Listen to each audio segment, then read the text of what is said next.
जय श्री कृष्णा। आइए सुनते हैं परिवर्तनी एकादशी की यह कथा।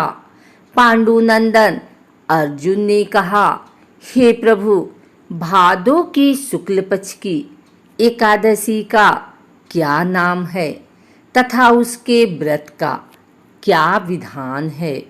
उस एकादशी के उपवास को करने से किस फल की प्राप्ति होती है? हे कृष्ण, कृपा कर यह सब समझाकर कहिए। श्री कृष्ण ने कहा, हे पार्थ, भाद्रपद माह के शुक्ल पक्ष की एकादशी को जयंती एकादशी भी कहते हैं। इस एकादशी की कथा सुनने मात्र से ही सभी पापों का शमन हो जाता है और मनुष्य स्वर्ग का अधिकारी बन जाता है। इस जयंती एकादशी की कथा से नीच पापियों का भी उद्धार हो जाता है।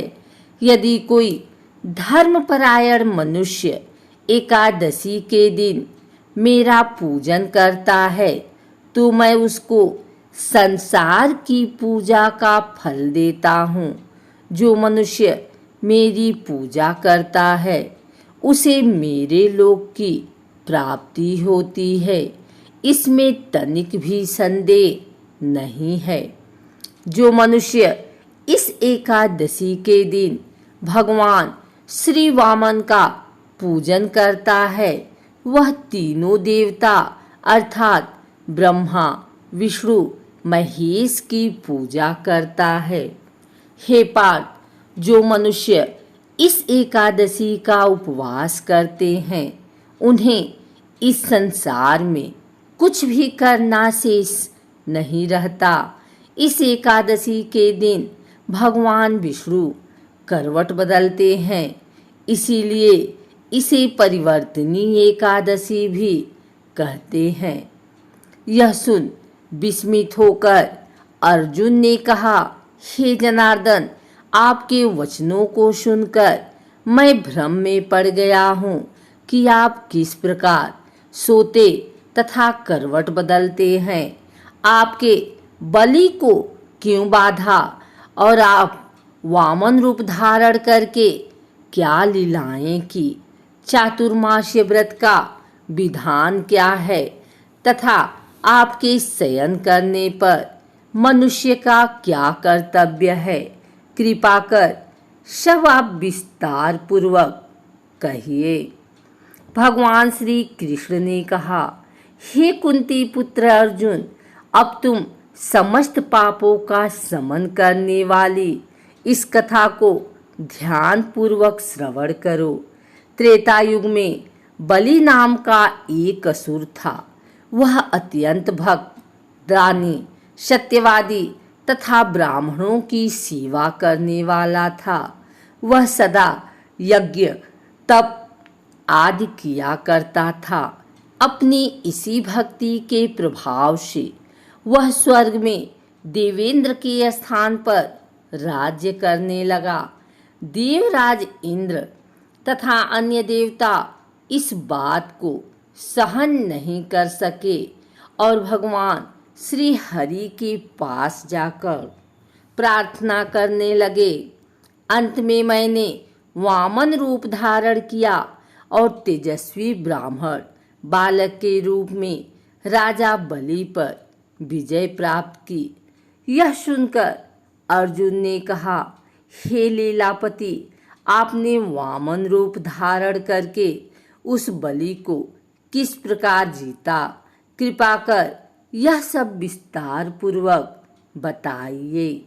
भगवान श्री कृष्ण ने कहा, मैंने वामन रूप धारण करके राजा बलि से याचना की, हे राजन, तुम मुझे 3 पग भूमि दान दे दो, इससे तुम्हें 3 लोक के दान का फल प्राप्त होगा।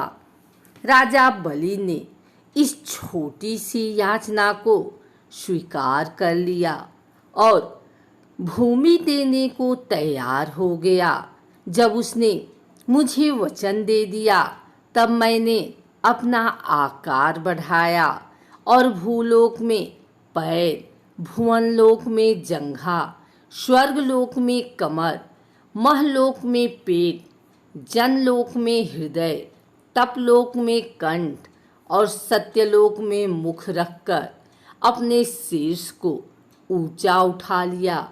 उस समय सूर्य, नक्षत्र, इंद्र तथा अन्य देवता मेरी स्तुति करने लगे। तब मैंने राजा बलि से पूछा कि हे राजन, अब मैं तीसरा पग कहाँ रखूं? इतना सुनकर राजा बलि ने अपना शीर्ष नीचे कर लिया। तब मैंने अपना तीसरा पग उसके शीर्ष पर रख दिया और इस प्रकार देवताओं के हित के लिए मैंने अपने उस असुर भक्त को पाताल लोक में पहुंचा दिया। तब वह मुझसे विनती करने लगा। मैंने उससे कहा कि हे बलि, मैं सदैव तुम्हारे साथ रहूंगा। भादो के शुक्ल पक्ष की परिवर्तनी नामक एकादशी के दिन मेरी एक प्रतिमा राजा बलि के पास रहती है और एक क्षीर सागर में शेषनाग पर शयन करती रहती है। इस एकादशी को विष्णु भगवान सोते हुए करवट बदलते हैं। इस दिन त्रिलोकीनाथ श्री विष्णु भगवान की पूजा की जाती है। इसमें चावल और दही सहित चांदी का दान दिया जाता है। इस दिन रात्रि को जागरण करना चाहिए।